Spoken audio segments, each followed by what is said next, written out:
भगवान शिव बताते हैं कि जिस घर में इन तीन लोगों की चलती है उस घर का सर्वनाश निश्चित है। श्रोताओं, आप लोग शायद नहीं जानते होंगे कि किन लोगों के घर का विनाश जल्दी होता है, किन लोगों के घर में गरीबी जल्दी आ जाती है और किन लोगों के घर से माता लक्ष्मी रुष्ट होकर चली जाती है। भगवान शिव ने माता पार्वती को बताया कि जिस घर में इन तीन लोगों का प्रभाव होता है उस घर का निश्चित ही सर्वनाश होता है और ऐसे परिवार के लोग सदैव गरीबी की दलदल में फंसते चले जाते हैं। एक बार की बात है, भगवान भोले बाबा और माता पार्वती आकाश लोक में भ्रमण कर रहे थे। भगवान भोले बाबा ने कहा, हे देवी पार्वती, पृथ्वी लोक में जिस घर में इन तीन लोगों का प्रभाव होता है उस घर का सर्वनाश हो जाता है और उस घर में दरिद्रता आ जाती है। तभी माता पार्वती कहती हैं, हे स्वामी, आप बताइए कि वे कौन से तीन लोग हैं, हमारे हृदय में जानने की जिज्ञासा उत्पन्न हो रही है। तब भोलेनाथ कहते हैं, ठीक है देवी, हम आपको आज एक प्राचीन काल की कथा सुनाते हैं, जिसे सुनने के बाद आपको पता चल जाएगा कि वे कौन से तीन लोग हैं जिनके प्रभाव से घर का सर्वनाश हो जाता है।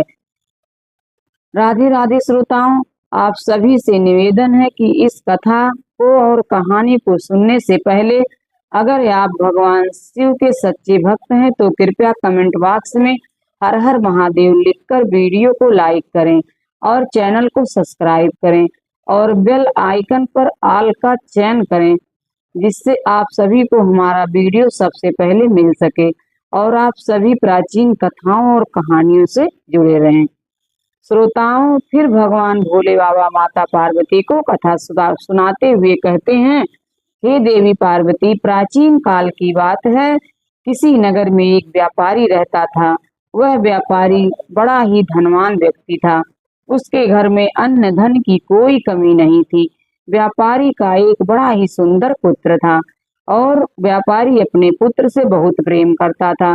व्यापारी और उसकी पत्नी को विवाह के बहुत सालों बाद संतान की प्राप्ति हुई थी और वे दोनों अपने संतान से बहुत अधिक प्रेम करते थे। व्यापारी हर कार्य अपने पुत्र से पूछकर ही करता था। व्यापारी का पुत्र अभी छोटा था। व्यापारी परंतु प्रेम में अंधे व्यापारी ने वह सब कुछ किया जो उसका पुत्र कहता था। अगर पुत्र कोई गलत कार्य करने के लिए भी कहता तो व्यापारी उसे भी कर देता था। व्यापारी यह नहीं देखता था कि उसका पुत्र अभी छोटा है और उसे इतने बड़े निर्णय लेने की समझ नहीं है, परंतु पुत्र प्रेम में वह अंधा व्यापारी और उसकी पत्नी अपने पुत्र की हर बात को सराखों पर रखते थे। व्यापारी का पुत्र जो भी मांगता व्यापारी उसे लाकर दे देता था। श्रोताओं, फिर आगे भगवान भोले बाबा कथा को सुनाते हुए कहते हैं, हे देवी, उस व्यापारी के घर के बाहर एक वृक्ष पर कई सालों से एक कबूतर रहता था। वह कबूतर उस व्यापारी के घर के बाहर कई सालों से रहा करता था और व्यापारी के घर को अच्छे से जानता था। व्यापारी भी उस कबूतर को जानता था और उसकी सेवा करता था, उसे दाना पानी खाने के लिए देता था। वह कबूतर यह देखकर बड़ा ही चिंतित रहता था कि व्यापारी अपने पुत्र की हर बात को मान लेता है और व्यापारी का पुत्र जिस भी चीज की जिद करता है व्यापारी उसे लाकर दे देता है। एक दिन कबूतर उसी पेड़ पर बैठकर यह सब देख रहा था। तभी वह व्यापारी से कहता है, हे व्यापारी, तुम्हें अपने पुत्र के प्रेम में इतना अंधा नहीं होना चाहिए। तुम्हारी यह गलती तुम्हें आगे जाकर बहुत भारी पड़ेगी। तब व्यापारी कहता है, अरे कबूतर, तू नहीं जानता, मेरा पुत्र स्वयं भगवान का रूप है। इतनी मनौतियों के बाद मुझे पुत्र की प्राप्ति हुई है। अब वह जैसा कहेगा मैं वैसा ही करूंगा।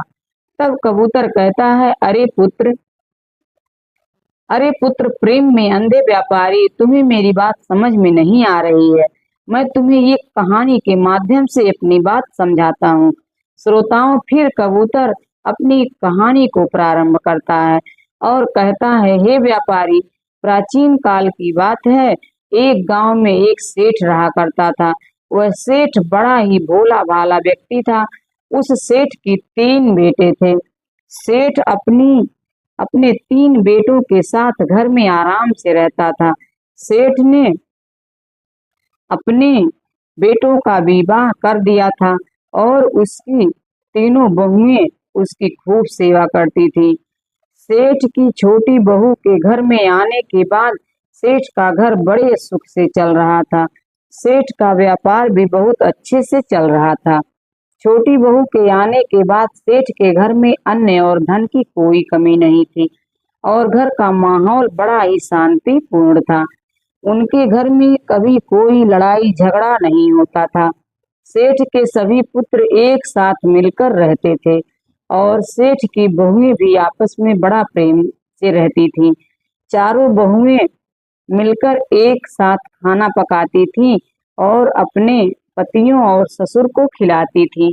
सेठ का व्यापार भी बहुत अच्छे से चल रहा था। तीनों बेटे व्यापार को बड़े अच्छे से संभाल रहे थे। सेठ सोचता था कि अब तो उसका जीवन सफल हो चुका है। अब तो घर में तीनों बहुएं बड़े प्रेम से रहती हैं और उसका व्यापार उसके तीनों पुत्र बड़े अच्छे से संभाल रहे हैं। अन्न धन की घर में कोई कमी नहीं थी। ऐसे विचार करके सेठ बड़ी सुकून की नींद लिया करता था। श्रोताओं, सेठ की इतनी अच्छी जिंदगी देखकर गांव के अन्य लोग सेठ से जलने लगे थे। गांव के सभी लोग सोचते थे कि यह सेठ तो बड़ा ही सुखी है, इसका जीवन बड़े ही आराम से कट रहा है और इसके जीवन में कोई दुख तकलीफ नहीं है। श्रोताओं, आगे कबूतर कहता है, हे व्यापारी, अक्सर मनुष्य दूसरों की तरक्की से जलता है। जिस प्रकार केकड़े एक दूसरे का पैर पकड़कर किसी को आगे नहीं बढ़ने देते, उसी प्रकार मनुष्य भी किसी को आगे बढ़ते देख उसे पीछे खींचने की कोशिश करता है। मनुष्य अपनी तरक्की से जितना खुश नहीं होता, उससे अधिक वह दूसरों की तरक्की देखकर दुखी हो जाता है। अब जब सेठ तरक्की कर रहा था तो गांव के सभी लोग उससे जलने लगे थे। कोई भी सेठ से सीधे मुंह बात नहीं करता था। सभी सोचते थे कि किस प्रकार सेठ का जीवन कष्ट से भर दिया जाए और उसकी खुशी को दुख में बदल दिया जाए। श्रोताओं, यही सोचकर गांव के कुछ लोग सेठ के कुल पुरोहित के पास जाते हैं और कहते हैं, अरे पुरोहित जी, आप यहाँ सूखी रोटी खा रहे हो और वहाँ आपका धनी सेठ बड़े आराम से पकवान खा रहा है, अपनी बहू के हाथ का स्वादिष्ट भोजन कर रहा है। तब पुरोहित जी कहते हैं, आप लोग क्या कहना चाहते हैं, मुझे बात समझ में नहीं आ रही है। तब गांव के लोग बताते हैं, पुरोहित जी, आपका जीवन तो आपके जजमान से ही चलता है, परंतु आपका जजमान तो बड़ा ही सुखी है, उसके जीवन में कोई कष्ट नहीं है। याद करिए, आपके इस जजमान ने आपको आखिरी बार अपने घर कब बुलाया था? अगर वह आपको अपने घर नहीं बुलाएगा और आपसे हवन पूजन नहीं करवाएगा तो भला आपकी रोजी रोटी कैसे चलेगी, आपका घर कैसे चलेगा? श्रोताओं, कुल पुरोहित को गांव वासियों की बात समझ में आ रही थी। वह सोच भी रहा था कि बात तो सही है, सेठ ने बहुत समय से मुझे अपने घर में नहीं बुलाया है और उसका जीवन बड़े ही सुख से कट रहा है। इस प्रकार तो मेरे बीवी बच्चे भूखे मरने लगेंगे। कुल पुरोहित कहते हैं, अरे भाइयों, आपकी बात तो बिल्कुल सत्य है। सेठ तो बड़ा धनवान बन चुका है, उसका व्यापार भी बड़ी तेजी से आगे बढ़ रहा है। उसके तीनों पुत्र बड़ी मेहनत करते हैं और उसकी चारों बहुएं मिलकर बड़े प्रेम से अपना जीवन व्यतीत कर रही हैं। उनके जीवन में किसी प्रकार का कोई कष्ट नहीं है। तब गांव के लोग कहते हैं, पुरोहित जी, अगर आप अपना घर चलाना चाहते हैं और सुख से जीवन जीना चाहते हैं तो आपको कुछ ऐसा करना पड़ेगा जिससे आपके जजमान सेठ के जीवन में कुछ कष्ट आए, उसके घर में लड़ाई झगड़ा हो, तभी वह आपको हवन पूजन के लिए अपने घर में बुलाएगा और आपको धन मिलेगा। अगर ऐसा ही चलता रहा तो आप एक दिन गरीब हो जाएंगे और आपको भीख मांगनी पड़ेगी। इतना कहकर गांव के सभी लोग कुल पुरोहित के यहाँ से चले जाते हैं। अब इधर कुल पुरोहित बड़ी चिंता में डूब जाता है और सोचता है कि अब मैं क्या कर सकता हूँ जिससे सेठ के घर में लड़ाई झगड़ा होने लगे, उसका व्यापार बंद हो जाए, तभी वह मुझे हवन पूजन के लिए अपने घर में बुलाएगा। अब ऐसा सोचकर वह कुल पुरोहित एक साधु महाराज के पास जाता है और कहता है, हे स्वामी, मेरी सहायता करिए। मेरे गांव में मेरा जजमान है जो एक सेठ है। सेठ बड़ा ही सुखी जीवन जी रहा है। उसके जीवन में किसी प्रकार का कोई कष्ट नहीं है, परंतु जिस प्रकार चारों का जीवन लापरवाह लोगों से चलता है, जिस प्रकार राजा का जीवन झगड़ा करने वालों से चलता है, उसी प्रकार पुरोहित और पंडितों का जीवन अपने जजमान से चलता है। अगर जजमान के घर में कोई दुख तकलीफ नहीं होगी और वह हमें नहीं बुलाएंगे तो हमारा जीवन कैसे चलेगा? हम धन कैसे अर्जित करेंगे? हम तो भूखों मर जाएंगे। तब साधु महाराज कहते हैं, अरे पुरोहित जी, आप चिंता मत करिए, आप बताइए कि क्या तकलीफ है। तब पुरोहित कहता है, हे महाराज, मैं चाहता हूँ कि सेठ के जीवन में कुछ कष्ट आने लगे, उसके घर में लड़ाई झगड़ा होने लगे, उसके बाद उसके व्यापार में कुछ कमी आ जाए, तभी वह मुझे हवन पूजन के लिए अपने घर में निमंत्रण देगा। पुरोहित की बातें सुनने के बाद साधु महाराज कहते हैं, हे पुरोहित जी, आपका काम तो बड़ा ही छोटा है। मैं आपको अभी बताता हूँ कि सेठ के जीवन में इतनी सुख और समृद्धि का कारण क्या है। अब साधु महाराज अपनी दिव्य दृष्टि से आंखें बंद करके देखते हैं। कुछ देर बाद साधु महाराज आंख खोलकर कहते हैं, पुरोहित जी, सेठ के आगे बढ़ने का कारण उसके घर में आई छोटी बहू है। सेठ की छोटी बहू साक्षात लक्ष्मी माता का स्वरूप है। वह बड़ी ही संस्कारी और बुद्धिमान स्त्री है। जब से वह सेठ के घर आई है, तभी से सेठ के घर में सब कुछ अच्छा हो रहा है और उसका जीवन सुख से कट रहा है। ऐसी स्त्री जिस भी घर में रहती हैं, वह घर का खूब फलता फूलता है। तब पुरोहित कहता है, हे स्वामी जी, अगर ऐसा है तो इसका कोई रास्ता होगा जिससे सेठ के घर में लड़ाई झगड़ा होने लगे और उसका व्यापार ठंडा पड़ जाए। तब साधु महाराज कहते हैं, हे पुत्र, तुम चिंता मत करो, तुम्हें बस एक काम करना है। तुम सेठ के घर जाओ और उससे कहना कि सेठ जी, मुझे आपके खेत से एक हरा बांस दे दीजिए, और फिर तुम वह हरा बांस लेकर अपने घर लाकर रख देना।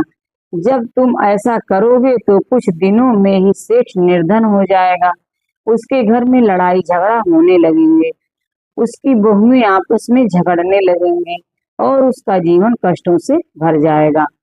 तब वह तुम्हें हवन पूजन के लिए अवश्य बुलाएगा। श्रोताओं, साधु महाराज की बातें सुनने के बाद कुल पुरोहित साधु महाराज को धन्यवाद कहकर अपने घर चला जाता है। वह सोचता है कि अगले ही दिन मैं सेठ के घर जाऊंगा और उसके खेत से एक हरा बांस मांग लूंगा। जब अगला दिन आता है तो सुबह जल्दी उठकर कुल पुरोहित सेठ के घर पहुंच जाता है। सेठ के घर पहुंचने पर पुरोहित आवाज लगाता है। अंदर सेठ आराम कर रहा था। सेठ बाहर आकर देखता है तो वह अपने कुल पुरोहित का बहुत स्वागत करता है। सेठ पुरोहित का बहुत आदर सत्कार करता है और उसे अंदर बैठा लेता है। सेठ कहता है, बताइए पुरोहित जी, आज इतने दिनों बाद आपका हमारे घर कैसे आना हुआ? तब कुल पुरोहित कहता है, सेठ जी, मैं बस यहाँ से गुजर रहा था तो सोचा आपसे मिलते चलूं। अब पुरोहित अपनी मीठी मीठी बातों से सेठ को फंसा लेता है और कुछ देर बाद कहता है, हे सेठ जी, मुझे आपके खेत में से एक हरा बांस चाहिए, क्या आप मुझे दे सकते हैं? तब सेठ जी कहते हैं, अवश्य पुरोहित जी, आपने इतनी छोटी सी चीज मांगी है, हम अभी आपको लाकर देते हैं। सेठ जी अपने खेत में जाते हैं और एक बांस का टुकड़ा तोड़कर लेकर आते हैं। तभी सेठ जी की छोटी बहू अपने ससुर को आता हुआ देखकर भागी भागी आती हैं और कहती हैं, पिताजी आप यह बांस का टुकड़ा क्यों लेकर आए हैं? तब सेठ बताता है, बेटी पुरोहित जी हमारे घर आए हैं और वह चाहते हैं कि हम उन्हें अपने खेत में से एक हरा बांस का टुकड़ा ला कर दें, इसलिए उन्हें देने के लिए हम यह टुकड़ा लेकर आए हैं। तब वह छोटी बहू कहती है, पिताजी आप यह बांस का टुकड़ा पुरोहित जी को अवश्य दे दीजिएगा, परंतु इससे पहले कुछ देर के लिए यह बांस का टुकड़ा मुझे दे दीजिए, मैं इसे थोड़ी देर में लाकर आपको दे दूंगी। फिर वह सेठ जी अपनी छोटी बहू को वह बांस देकर चला जाता है। इधर वह सेठ की छोटी बहू बांस में से कुछ हरे पत्ते तोड़कर अपनी घर में बंधी हुई काली गाय को खिला देती है और इसके बाद वह बांस ले जाकर अपने पिता को दे देती है। अब सेठ हरा बांस पुरोहित को दे देता है और कहता है, लीजिए पुरोहित जी, आपने हरा बांस मांगा था और यह रहा बांस, इसे आप ले जाइए। तब वह पुरोहित बड़ा ही खुश हो जाता है और सोचता है कि अब तो सेठ के घर की खुशियां मैंने ले ली है। पुरोहित अपने घर लौट जाता है और बांस का टुकड़ा रखकर सोचता है कि कुछ दिनों में सेठ मुझे याद करेगा, क्योंकि उसके घर में लड़ाई झगड़ा और गृह कलेश होगा। तब मैं हवन पूजन करके अच्छे पैसे मांग लूंगा।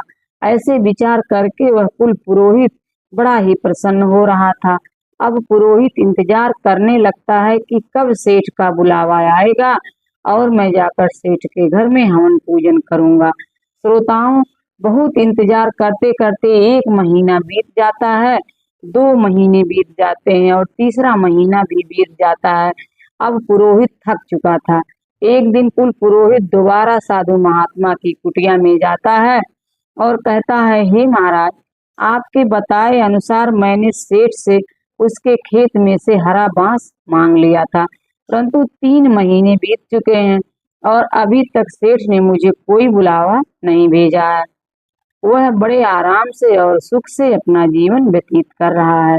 उसके घर में किसी प्रकार की कोई दुख तकलीफ नहीं है। तब साधु महाराज आंखें बंद करके अपनी दिव्य दृष्टि से देखते हैं और कहते हैं, अरे पुरोहित जी, मैंने आपको बताया था कि सेठ की छोटी बहू बड़ी ही चालाक है और बुद्धिमान है। जब सेठ आपको वह हरा बांस दे रहा था, तब उसकी छोटी बहू ने उसमें से हरे पत्ते तोड़कर अपनी काली गाय को खिला दिए थे। इस कारण उसकी खुशियां और सुख समृद्धि उसके घर में ही रह गई। परंतु आप चिंता मत करिए, आपकी सहायता मैं करूंगा। फिर साधु महाराज आगे कहते हैं, पुरोहित जी, अब आपको सेठ के घर जाना है और उससे उसकी काली गाय मांगकर अपने घर लाना है। जैसे ही आप उसकी काली गाय को अपने घर लाकर रखेंगे, कुछ दिनों में सेठ के घर में दुख तकलीफ आना शुरू हो जाएगी और तब सेठ आपको निमंत्रण अवश्य भेजेगा। अब वह कुल पुरोहित एक बार फिर प्रसन्न हो जाता है और साधु महाराज को धन्यवाद कहकर अपने घर के लिए निकल पड़ता है। घर पहुंचकर वह सोचता है कि कल सुबह होते ही मैं सेठ के घर जाऊंगा और उससे उसकी काली गाय मांग लूंगा। उसके बाद मैं देखूंगा कि सेठ कैसे इतना सुखी रहता है। अगले दिन सुबह उठकर वह कुल पुरोहित स्नान करके सबसे पहले सेठ के घर पहुंच जाता है। सेठ अपने घर का दरवाजा खोलता है और देखता है कि कुल पुरोहित आया हुआ है। सेठ उसे अंदर ले जाता है और स्वादिष्ट भोजन कराता है। इसके बाद सेठ पूछता है, बताइए पुरोहित जी, आज आपका कैसे आना हुआ? कुल पुरोहित कहते हैं, सेठ जी, मैं बड़ी ही दुख तकलीफ में हूँ। दरअसल मेरे घर पर जो गाय है उसने दूध देना बंद कर दिया है और मेरे बच्चों को दूध नहीं मिल रहा है। कई दिनों से मेरे बच्चों ने दूध नहीं पिया है, इसलिए मैं आपसे सहायता लेने आया हूँ अगर आप मुझे अपनी काली गाय दे देंगे तो आपकी बड़ी कृपा होगी। पुरोहित की ऐसी दुख भरी बातें सुनकर सेठ सोचता है, चलो कोई बात नहीं, ये हमारे कुल पुरोहित हैं। हम अगर हम इनका भला करते हैं तो यह पुण्य का काम होगा। ऐसा सोचकर सेठ कहता है, पुरोहित जी आप चिंता ना करें, हम आपको अपनी काली गाय दे देंगे। इतना कहकर सेठ गाय को लेने के लिए अपने घर के आंगन में जाता है और गाय को लेकर पुरोहित को देने के लिए चल देता है। तभी सेठ की छोटी बहू आकर सेठ को रोक लेती है और कहती है, पिताजी आप इस गाय को लेकर कहाँ जा रहे हैं? सेठ बताता है, बेटी हमारे कुल पुरोहित आए हैं और उनकी गाय दूध नहीं दे रही है, इसलिए वह हमारी गाय लेना चाहते हैं। मैं यह गाय उन्हें देने के लिए ले जा रहा हूँ। तब सेठ की छोटी बहू कहती है, पिताजी आप कुछ देर ठहरे, मैं अभी आती हूँ। फिर वह अंदर जाती है और एक सफेद रंग की चादर लेकर आती हैं। वह उस चादर से काली गाय के आंसू पोंछती हैं और चादर को अंदर रख लेती हैं। फिर वह कहती हैं, पिताजी अब आप जाइए और इस गाय को पुरोहित जी को दे दीजिए। इसके बाद सेठ काली गाय को लेकर पुरोहित जी के पास जाता है और कहता है, लीजिए पुरोहित जी, यह रही आपकी काली गाय, इसे आप ले जाइए, अपने बच्चों को दूध पिलाइए। गाय को देखकर पुरोहित बड़ा ही प्रसन्न हो जाता है और उसे लेकर तुरंत अपने घर के लिए निकल पड़ता है। अब तो अपने घर पहुंचकर वह काली गाय को बांध देता है और सोचता है कि सेठ बहुत जल्दी मुझे अपने घर हवन पूजन के लिए बुलाएगा, क्योंकि उसका जीवन बड़े ही जल्दी दुखों से घिरने वाला है। अब वह कुल पुरोहित सेठ के बुलावे का इंतजार करने लगता है और इंतजार करते करते एक बार फिर उसे 3 महीने बीत जाते हैं। 3 महीने गुजर जाने के बाद कुल पुरोहित एक बार फिर साधु महाराज की कुटिया में पहुंच जाता है और कहता है कि साधु महाराज, इस बार भी मैं आपके कहे अनुसार सेठ के यहाँ से काली गाय लेकर आया हूँ, परंतु उसके बावजूद सेठ ने मुझे अपने घर हवन पूजन के लिए नहीं बुलाया। सेठ का जीवन अभी भी बड़े ही सुख से कट रहा है, उसके घर में किसी प्रकार की कोई दुख तकलीफ नहीं है। तब साधु महाराज एक बार फिर अपनी आंखें बंद करते हैं और अपनी दिव्य दृष्टि से देखते हैं। साधु महाराज कहते हैं, हे पुरोहित जी, उस सेठ की छोटी वाली बहू बहुत ही चालाक है। हमने जितना सोचा था वह उससे भी ज्यादा चालाक है। वह सारी विद्या जानती है। सेठ की बहू बड़ी ही बुद्धिमान है। जब आप सेठ से काली गाय मांगने गए थे तब उसने अपनी सफेद चादर से गाय के आंसू पोंछकर अपने पास रख लिए थे, जिसके कारण सुख समृद्धि उसके घर में ही रह गई। अब यह बात सुनकर कुल पुरोहित बहुत ही चिंतित हो जाता है। वह सोचता है कि जब तक यह छोटी बहू रहेगी तब तक सेठ का जीवन सुख समृद्धि से भरा रहेगा। पुरोहित कहता है, हे साधु महाराज, अब मुझे क्या करना चाहिए? तब साधु महाराज कहते हैं, पुरोहित अब आप सेठ के घर जाइए और सेठ से किसी तरीके से वह सफेद चादर मांगकर अपने घर लाकर रख लीजिए। अगर आपने ऐसा कर लिया तो निश्चित ही सेठ का जीवन बदल जाएगा और उसके घर में लड़ाई झगड़ा और गृह क्लेश होने लगेंगे। फिर साधु महाराज को धन्यवाद कहकर वह कुल पुरोहित अपने घर के लिए निकल जाता है। घर पर जाकर वह कुल पुरोहित निर्णय करता है कि कल सुबह होते ही वह एक बार फिर सेठ के घर जाएगा और जाकर किसी तरीके से सफेद चादर मांग कर ले आएगा। अगला दिन बीतते ही वह पुरोहित सुबह उठते ही अपनी बड़ा प्रसन्न हो जाता है और सोचता है कि आज तो सेठ से उसकी सफेद चादर मांगकर उसका जीवन दुखों से भर दूंगा। अब कुल पुरोहित सेठ के घर जाता है और जाकर सेठ से कहता है, सेठ जी, मेरी पत्नी हर दिन मंदिर में कीर्तन और भजन करने के लिए जाती हैं, परंतु मंदिर में बैठने के लिए उसके पास कोई अच्छी चादर नहीं है। वह नीचे फर्श पर बैठती हैं और ऐसा करते हुए उसे देख मुझे अच्छा नहीं लगता। अगर आपको कोई तकलीफ ना हो तो क्या आप मुझे एक अच्छी सफेद चादर दे सकते हैं ताकि मेरी पत्नी चादर बिछाकर मंदिर में बैठ सके। कुल पुरोहित की ऐसी बातें सुनकर सेठ कहता है, अरे पुरोहित जी, आप चिंता ना करें, हमारे घर में एक बहुत ही अच्छी सफेद चादर रखी है, रुकिए हम अभी अपनी बहू से कहकर आपको दे देते हैं। अब सेठ जी अपनी बहू, छोटी बहू को बुलाते हैं और कहते हैं, बहू, हमारे घर में जो सफेद चादर है वह लाकर पुरोहित जी को दे दो।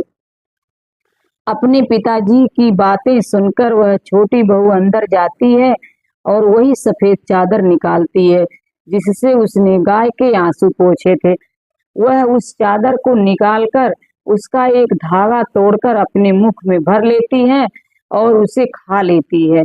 चादर का धागा खाने के बाद वह छोटी बहू चादर लाकर पुरोहित जी को दे देती है। छोटी बहू से चादर लेकर पुरोहित जी मुस्कुराते हुए अपने घर के लिए निकल पड़ते हैं और घर पर जाकर वह सोचते हैं, अब तो सेठ मुझे बहुत जल्दी याद करेगा। अब तो सेठ की राह देखते देखते वह कुल पुरोहित कई महीनों तक इंतजार करता रहा। धीरे धीरे एक महीना बीत जाता है, उसके बाद दोबारा महीना भी निकल जाता है और तीसरा महीना भी निकल जाता है। अब इंतजार करते करते पुरोहित थक जाता है और एक बार फिर साधु महाराज के पास जाता है। साधु महाराज कहते हैं, आओ पुरोहित जी, बताओ कैसे हो। तब पुरोहित कहता है, अरे साधु महाराज, आपने मुझे जो करने को कहा मैंने सब कुछ किया, परंतु वह सेठ अभी भी अपना जीवन बड़े आराम से जी रहा है। उसके जीवन में कोई दुख तकलीफ नहीं है, उसके पास धन की कोई कमी नहीं है। साधु महाराज एक बार फिर अपनी आंखें बंद करके अपनी दिव्य दृष्टि से देखते हैं और पुरोहित को बताते हैं, पुरोहित जी, आप हमें लगता है अब हमें लगता है कि वह छोटी बहू जब तक उस घर में रहेगी तब तक आप उसका कुछ नहीं बिगाड़ सकते। आपको सफेद चादर देने से पहले उसकी बहू ने उसमें से एक धागा निकालकर खा लिया था, जिसके कारण सुख समृद्धि और धन का सुख उसके घर ही रह गया। अब आपको कुछ भी करके सेठ जी की छोटी बहू को उसके घर से निकालना पड़ेगा। अगर आपने एक बार छोटी बहू को घर से निकाल दिया तो फिर सेठ के जीवन में कष्ट ही कष्ट आ जाएंगे और उसका जीवन दुखों से घिर जाएगा। श्रोताओं, फिर उस पुरोहित को भी समझ में आ गया कि छोटी बहू के रहते वह कुछ नहीं कर सकता, इसलिए वह अपने घर जाता है और सेठ के घर से उसकी छोटी बहू को निकालने का उपाय ढूंढने लगता है। अगली सुबह कुल पुरोहित सेठ के घर जाता है और बड़ी ही चिंतित अवस्था में जाकर कहता है, सेठ जी, आपकी सुरक्षा मेरी जिम्मेदारी है और मुझे आपकी सुरक्षा खतरे में दिख रही है। आप पर बहुत बड़ा संकट आने वाला है, आपका जीवन दुखों से घिरने वाला है, आपके व्यापार में आपको बहुत बड़ा नुकसान होने वाला है और आपके घर में बहुत बड़ी विपत्ति आने वाली है। कुल पुरोहित की ऐसी बातें सुनकर वह सेठ घबरा जाता है और बहुत चिंतित हो जाता है। सेठ कहता है, पुरोहित जी, यह आप क्या कह रहे हैं? आप हमें बताइए, क्या इस विपत्ति से बचने का कोई उपाय है? आप जो भी कहेंगे हम अवश्य करेंगे। फिर पुरोहित समझ जाता है कि यह सेठ उसके जाल में फंस चुका है। पुरोहित आगे कहता है, सेठ जी, आपकी छोटी बहू आपके ऊपर बहुत बड़ा खतरा है। जब तक वह इस घर में रहेगी आप पर संकट बना रहेगा, इसलिए मैं तो कहता हूँ कि आप अपनी छोटी बहू को अपने घर से निकाल दीजिए, क्योंकि उसी के कारण आप पर इतना बड़ा खतरा मंडरा रहा है और आपका जीवन संकट में है। पुरोहित की ऐसी बातें सुनकर वह सेठ जी उस पर विश्वास कर लेते हैं। सेठ जी कहते हैं, पुरोहित जी, आप जैसा कहेंगे मैं वैसा ही करूंगा। आप बताइए कि मुझे अपनी बहू को घर से कैसे निकालना है। पुरोहित जी कहते हैं, सेठ जी, आप तुरंत कुछ भी करके अपनी बहू को घर से बाहर निकाल दीजिए। इतना कहकर वे अपने घर चले जाते हैं और सेठ जी चिंता में डूब जाते हैं। वे सोचते हैं कि मेरी बहू तो बड़ी ही अच्छे स्वभाव की है, मेरी इतनी सेवा करती है, मैं उसे अपने घर से कैसे निकालूं। फिर सेठ जी सोचते हैं कि अगर वह मेरे लिए खतरा भी है और उसके कारण मेरे परिवार पर विपत्ति आ सकती है, यह विचार करके सेठ जी अपनी पुत्र वधू के पास जाते हैं और अपनी छोटी बहू से कहते हैं, बहू आज ही तुम मेरे घर से निकल जाओ, तुम्हारा इस घर में रहना अब सही नहीं है, तुम्हारे कारण हमारे घर में विपत्ति आने वाली है। वह अपने पिताजी की ऐसी बातें सुनकर सब समझ जाती हैं कि जरूर पुरोहित जी ने मेरे पिताजी के कान भरे हैं। वह बहू कहती है, ठीक है पिताजी, अगर आप यही चाहते हैं तो मैं इस घर को छोड़कर चली जाती हूँ। फिर अपनी पत्नी को घर छोड़कर जाता हुआ सेठ का लड़का पुत्र भी कहता है, पिताजी अगर मेरी पत्नी इस घर में नहीं रह सकती तो मैं भी नहीं रहूंगा, मैं भी अपनी पत्नी के साथ घर छोड़कर जा रहा हूँ। अब वह पत्नी और पति दोनों सेठ जी का घर छोड़कर एक शहर में चले जाते हैं और किराए के मकान में रहने लगते हैं। कुछ दिन बाद वे अपना नया धंधा शुरू करते हैं।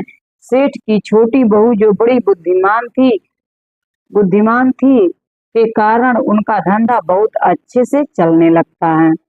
उनका व्यापार बड़ा बड़ा बन जाता है और छोटा पुत्र और उसकी पत्नी दोनों बड़े धनवान हो जाते हैं।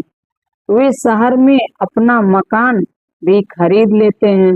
इधर सेठ का घर बर्बाद हो जा रहा था, घर में लड़ाई झगड़ा होने लगे थे। सेठ की दोनों बहुएं आपस में खूब झगड़ा करती थीं और सेठ के दोनों पुत्र व्यापार पर बिल्कुल ध्यान नहीं दे रहे थे। सेठ के दोनों पुत्र बुरी संगत में पड़ गए थे और कुल पुरोहित हवन पूजन के बहाने सेठ से सारा धन लूटकर ले जा रहे थे। धीरे धीरे पुरोहित सेठ को पूरी तरह से लूट लेता है और सेठ का पूरा धन ले जाकर अपने घर में रख लेता है। अब सेठ जी की हालत बहुत खराब हो चुकी थी।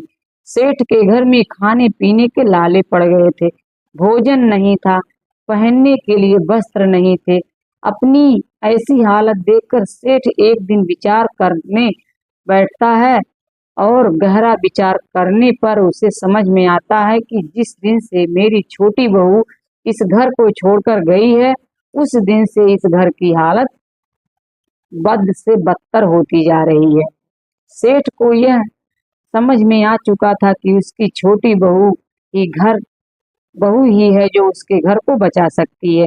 सेठ तुरंत दौड़कर शहर जाता है और अपने छोटे पुत्र के घर जाकर अपनी लक्ष्मी स्वरूप बहू से क्षमा मांगता है। सेठ अपनी बहू के चरणों में गिरकर कहता है, बहू मुझे माफ कर दो, मैंने पुरोहित की बातों में आकर तुम्हें घर से निकाल दिया, लेकिन तुम तो साक्षात लक्ष्मी हो। जब तक तुम मेरे घर में थी तब तक घर में सुख शांति बनी रही और जब से तुम घर छोड़कर गई हो, घर में गृह क्लेश हो रहे हैं, लड़ाई झगड़े हो रहे हैं और हम बड़े ही धनहीन हो चुके हैं। ससुर की ऐसी बातें सुनकर छोटी बहू कहती है, पिताजी आप चिंता मत करिए, मैं अभी अपने घर लौटती हूँ, यह भी मेरा ही घर है और वह भी मेरा ही घर है। मैंने पहले से ही जान लिया था कि पुरोहित ने आपके कान भरे हैं और आपको कहा है कि आप मुझे घर से निकाल दें। संसार में बहुत से लोग होते हैं जो दूसरों की खुशियों से जलते हैं और उन्हें बर्बाद करना चाहते हैं, लेकिन यह हमारे ऊपर निर्भर करता है कि हम किसकी बातों में आते हैं, कैसे निर्णय लेते हैं और अपने घर को कैसे चलाते हैं। अगर हम गलत लोगों की बातों में आकर अपने ही घर को तोड़ेंगे तो आवेश से हमारे घर का नाश हो जाएगा। इतना सुनकर सेठ अपनी बहू और बेटों को लेकर अपने घर लौट जाता है। बहू घर आती है और उसके कुछ दिन बाद सेठ फिर से तरक्की करने लगता है। सेठ का व्यापार फिर से चलने लगता है और उसके घर में अन्न धन के भंडार भरने लगते हैं। परिवार में सभी मिलजुल कर रहने लगते हैं और सभी में प्रेम और स्नेह बढ़ने लगता है। फिर भगवान भोले बाबा माता पार्वती से कहते हैं, देवी, एक दिन सेठ की छोटी बहू सेठ से कहती है, पिताजी, आज मैं आपसे जो कहने जा रही हूँ, मेरी बात को ध्यान से सुनिए। जिस घर में इन 3 लोगों की चलती है, वह घर बहुत जल्दी बर्बाद हो जाता है। सेठ पूछता है, बहू, वह 3 लोग कौन हैं? छोटी बहू बताती है, पिताजी, ध्यान से सुनिए। नंबर 1, बिगड़ा हुआ बालक। जिस घर में बिगड़ा हुआ पुत्र होता है, जो गलत संगति में पड़ जाता है और उसकी बात घर में मानी जाती है, तो उस घर का निश्चित ही सर्वनाश हो जाता है। नंबर 2, जिद्दी और लालची स्त्री। जिस घर में स्त्री लालची और जिद्दी होती है, उस घर में कभी धन नहीं रहता और वह घर कंगाल बन जाता है। नंबर 3, जिस घर का मुखिया बाहर वालों की बातों में आ जाता है और उनके कहे अनुसार चलता है, तो उस घर का सर्वनाश हो जाता है। छोटी बहू आगे कहती है, पिताजी, जिस प्रकार आप पुरोहित की बातों में आ गए थे, उसी प्रकार अगर घर का मुखिया बाहर वालों की बातों को मानकर अपने घर के निर्णय को करता है, तो उसका घर अवश्य नाश हो जाता है। इतना सुनकर सेठ अपनी बहू की बातों को समझ जाता है। जब व्यापारी ने यह कहानी पूरी सुनी, तो उसे सब समझ में आ गया। वह अपने पुत्र को सही शिक्षा देता है और पुत्र के अनुसार चलना बंद कर देता है। उम्मीद है कि आपको यह कहानी पसंद आई होगी। अगर आपको कथा पसंद आई हो तो वीडियो को लाइक करके चैनल को सब्सक्राइब करें और बेल आइकन पर प्रेस करके कमेंट बॉक्स में हर हर महादेव जो अवश्य लिखें।